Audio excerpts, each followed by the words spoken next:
So in today's lesson, I want to talk to you about why some sound waves have a specific note that we can associate them with, while other sounds do not have that. So for example, for somebody who's musically inclined, if I were to hit this top string open on the guitar, anybody who knows anything about guitar or somebody who has perfect pitch could tell you that that note is an E. But if I take this drumstick and I bang it against the side of my chair here,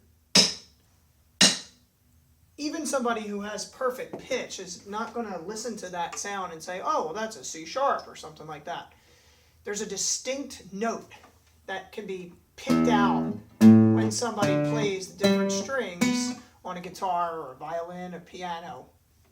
But if somebody bangs on something like a snare drum, we can't associate a specific note with that. So I want to talk about why is that the case, and it has to do with the fact that most sounds are made up of a multitude of different frequencies, not just one frequency. The only sounds that are really a single frequency or maybe two frequencies are sounds like pure tones, like the bell at school. All right, for example, so that's like a pure tone. If you took a tuning fork and you banged it against a soft surface and you held it up close to your ear, that gives you pretty close to a pure tone. That would be one single frequency. Okay, but most sounds are not that way. Most sounds are made up of multiple frequencies. So what I'm going to do today is I'm going to go around and pick out a couple of different instruments and sounds, and I'm going to record those, and I'm going to put them into some software for you, and we're going to do what's called an FFT, which is a fast Fourier transform. What that does is it takes a sound and it breaks it up into its component frequencies.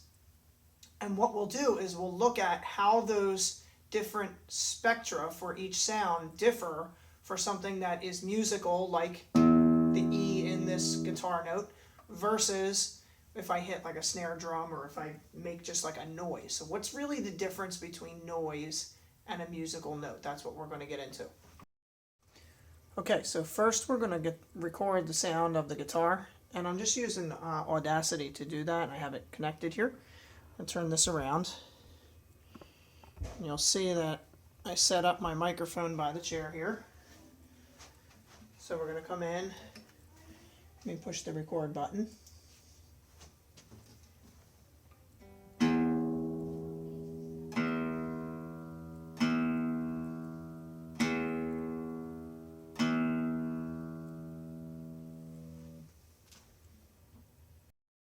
Okay, next we'll just do the sound of the stick against the chair.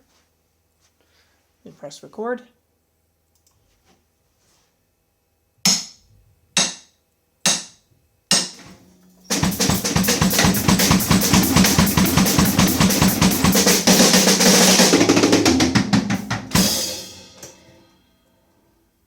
Okay, sorry, got carried away. Lastly, we're going to do the sound of the snare drum. So here it goes.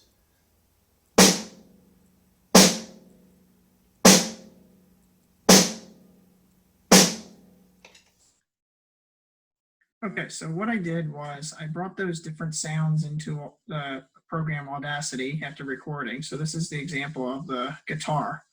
I highlighted just a portion of that sound. Okay, so here is a spectrum analysis of the guitar note. So you can see that it has a lot of peaks in it, and then it drops way down. So they're very distinct peaks. If we take a look, for example, this peak here is at E4. All right. And if we go to the next one, we have a B, and then we're back to another E. Okay, and as you go further and further along, what you'll notice is that you get more of the harmonics, but you still keep the initial note, that E. So you're going to get the E, and then you might get an E and another note, and then in the next octave you'll get an E and maybe 2 or 3 notes. And for example, it continues like that. But the E is very prevalent, and you keep hearing it over and over again as a peak. And that's why your ear and your brain can identify that this is in fact an E that's being played on the guitar. Now, how you tell that it's a guitar and not a different instrument has to do with those other harmonics, those other notes that are in there. Different instruments and even different people, even if they sing or play the same note, they obviously sound different. If I sing a particular note and you sing the same exact note, our voices don't sound exactly the same, but we can tell we're singing the same note. So why is that? Well, it has to do with those other characteristic frequencies that are in there. The different frequencies that aren't that fundamental frequency are what make my voice sound unique and your voice sound unique and a guitar sound unique and all of those sort of things. So different instruments have different amounts of coloration of those different harmonics, and that's what makes them sound distinct from each other, even if they're playing the same note. So it's pretty neat.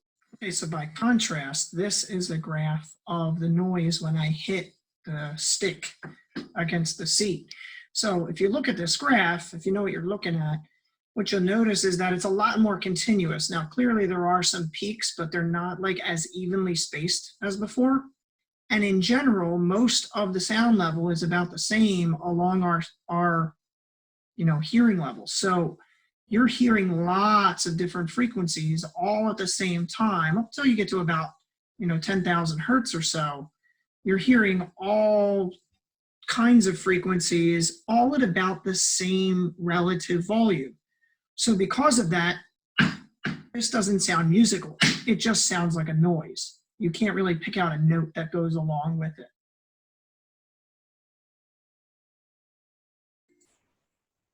Okay, and here's the graph of the snare drum hit.